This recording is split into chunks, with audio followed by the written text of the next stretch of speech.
नमस्कार दोस्तों, उम्मीद करता हूँ सारे लोग अच्छे होंगे। तो आज हम बहुत ही मोस्ट इम्पोर्टेंट टॉपिक लेकर के आए हैं। टॉप 15 गवर्नमेंट स्कीम्स, भारत की 15 प्रमुख कृषि योजनाएं जिनसे कहीं ना कहीं, चाहे आपका एफओ एग्जाम हो, चाहे एडीओ एग्जाम हो, चाहे जेआरएफ हो, चाहे कोई सा भी, चाहे स्टेट एग्जाम हो, कोई ना कोई, यूपी के टेट हो, चाहे एनटीए आईसीएआर हो, एक क्वेश्चन यहाँ से 1. 101% Kishan Credit Card, बनता है। आना ही August, आना है, 1998. 101% आना है, आता है। तो चलिए शुरू करते हैं बिना किसी ब्रेक के। जो आपकी पहली योजना थी वो किसान क्रेडिट कार्ड थी, जिसकी शुरुआत अगस्त 1998 को हुई थी। आरबी गुप्ता कमेटी के तहत हुई थी। उद्देश्य था किसानों को खेती के लिए कम ब्याज पर लोन उपलब्ध करवाना, आसानी से लोन उपलब्ध करवाना, यानी कि क्रेडिट उपलब्ध करवाना। सेकेंड योजना जो थी, दूसरी योजना थी, वो किसान कार्ड सेंटर के सीसी, जिसकी शुरुआत 21 जनवरी 2004 को हुई थी। इसका उद्देश्य था टोल फ्री नंबर 1800 180551। कभी कभी ये पूछा गया है यूपी के एग्जाम में, पीजी यूजी एग्जाम में, टोल फ्री नंबर कौन सा है। 4 ऑप्शन दिए रहते हैं, तो 1800 1801 इस किसानों को 22 भाषाओं में, इस पे यहाँ पे फ्री में, जो 22 भाषाओं में 24/7 आपको आपकी समस्याओं का समाधान मिलता है यहाँ पे। ठीक है, इसकी शुरुआत 21 जनवरी 2004 को हुई थी, केसीसी शॉर्ट फॉर्म में बोलते हैं। तीसरा है मृदा स्वास्थ्य card, soil health card scheme. इसकी शुरुआत 19 जनवरी 2015 को सूरतगढ़ राजस्थान से हुई थी। कहाँ से? सूरतगढ़ राजस्थान से हुई थी। उद्देश्य था खेती की मिट्टी की जांच करके पोषक तत्व यानी कि 12 पैरामीटर का प्रयोग करके जानकारी देना। स्लोगन था स्वस्थ धरा खेत हरा। चौथी स्कीम है प्रधानमंत्री कृषि सिंचाई योजना, PMKSY, प्रधानमंत्री कृषि सिंचाई योजना, जिसकी शुरुआत 1 जुलाई 2015 को हुई थी। उद्देश्य था सिंचाई सुविधा बढ़ाना और पानी की बचत करना।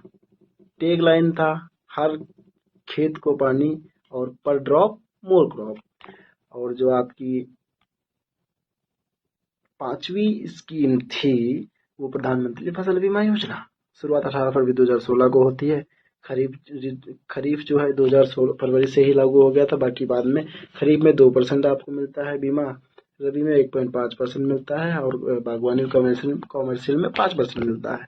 छठी आपकी ई नैम यानी कि नेशनल एग्रीकल्चर मार्केट। यहाँ पे आप इस शुरुआत होती है इस स्कीम की, ई नाम की, 14 अप्रैल 2026 को माननीय भीमराव अम्बेडकर जयंती के उपलक्ष्य में इसकी शुरुआत की गई थी। उद्देश्य था देश की सभी मंडियों को ऑनलाइन जोड़ना, ताकि किसान अपनी फसल कहीं भी बेच सकें। और आपकी जो सातवीं स्कीम हो जाती है, सातवीं परंपरागत कृषि विकास योजना, पीकेवीवाई परंपरागत कृषि विकास योजना, शुरुआत 2015 में होती है।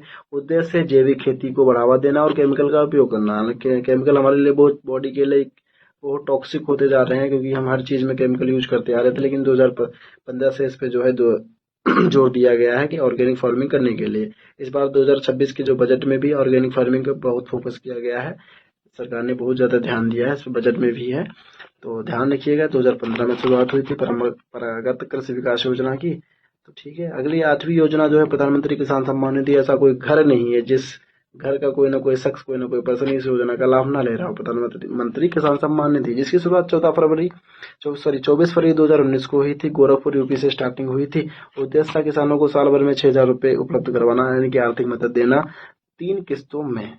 ठीक है, आप नवी आपकी जो योजना है वो प्रधानमंत्री किसान मानधन योजना है, PMKY, प्रधानमंत्री किसान मानधन योजना, जिसकी शुरुआत 12 सितंबर को हुई थी। 12 सितंबर 2019 को हुई थी। रांची के झारखंड से हुई थी। इसका उद्देश्य है कि छोटे और सीमित किसानों को जब वो 60 वर्ष के ऊपर हो जाए तो उनको 3,000 रुपए मासिक पेंशन उपलब्ध करवाना, यानी कि पेंशन दी जाएगी। शुरुआत रांची झारखंड से हुई थी।